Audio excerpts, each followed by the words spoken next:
começando, né, um pouco com relação a essas diferenças, essa questão de beber vinho, a gente tem uma diferença muito grande entre beber vinho harmonizando e não harmonizando, né? Então, mas o que significa isso, Lília? Como é que é essa questão? Bom, existe uma diferença entre o que é beber, que é simplesmente você engolir, né, um líquido, assim como o comer, né, você comer uma comida, e é um ato, na verdade, até mais automatizado, né? Vamos dizer assim, a gente bebe, não fica pensando no beber, a gente come, não fica pensando no comer, quer dizer, isso já está tão automatizado na gente que a gente faz naturalmente. Mas quando a gente começa a pensar em harmonização, a gente já não está pensando só no comer. Quando a gente fala em degustar, a gente não está pensando só no beber e no comer também, porque às vezes a gente degusta uma comida. Só que existe aquele degustar que simplesmente se resume a provar alguma coisa, e aí fica muito naquele gostei ou não gostei. E existe aquele degustar sensorial, que é o que interessa aqui para gente, que é o degustar colocando todos os nossos sentidos para entender o que a gente está colocando na nossa boca. Entender até o momento que chega na nossa boca, porque o degustar aqui, ele começa antes da gente colocar qualquer coisa na nossa boca, seja o alimento, seja o vinho.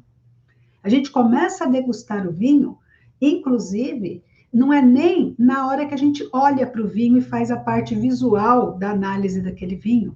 A gente começa a degustar esse vinho muito antes, quando a gente tem conhecimento sobre esse vinho, conhecimento sobre a história desse vinho, sobre as tradições que envolvem esse vinho, sobre como esse vinho foi elaborado, de que uvas, como que ele chegou até as nossas mãos, como é que ele chegou até a nossa mesa, como é que ele veio parar na nossa taça. Existe toda uma história por trás.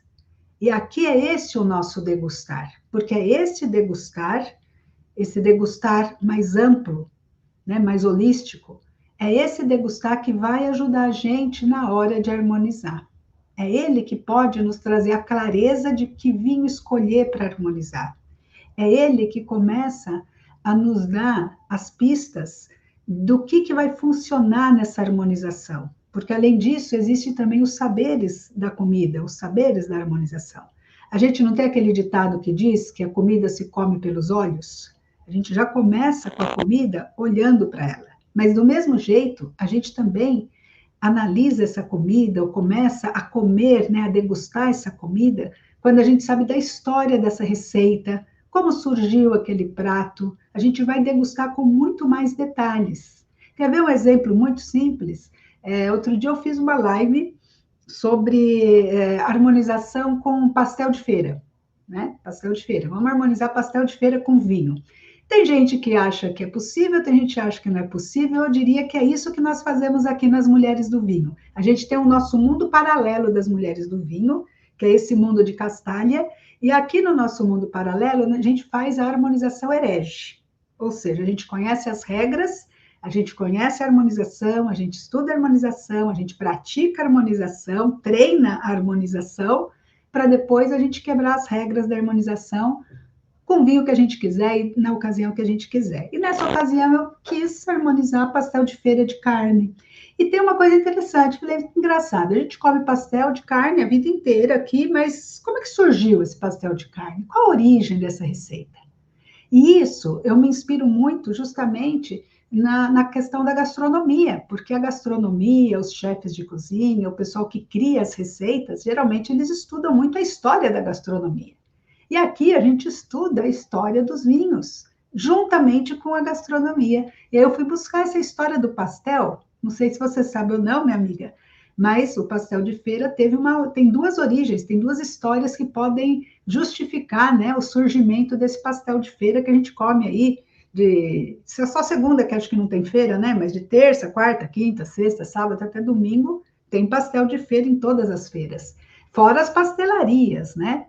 E tem duas explicações para esse pastel de feira. Uma delas é que ele teria origem europeia, né, com os portugueses que trouxeram essa receita, porque sempre existiu também na Península Ibérica receitas de uma massa recheada e assada ou frita.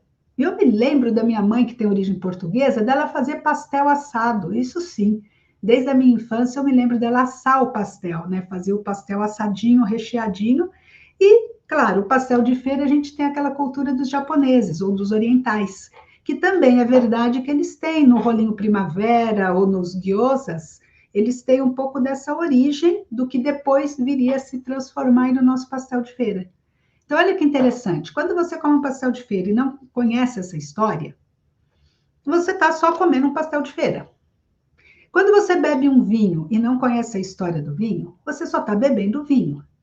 Agora, quando você tem que harmonizar e você sabe essa história da comida, e você conhece essa história da comida, conhece esses elementos da comida e conhece os vinhos e as histórias dos vinhos, você consegue encontrar no universo dos vinhos o vinho que vai calhar, né, que vai ornar, como diria minha aluna Nelly, né, que vai realmente fazer um casamento aí com esse pastel de feira que tem ali os seus elementos, tem a sua receita, tem a sua maneira de fazer, tem o sua parte gustativa, sensorial, e o vinho também tem. E aí você une os dois. Então, beber vinho harmonizando, né, e beber e comer harmonizando, é muito diferente de beber e comer sem harmonizar.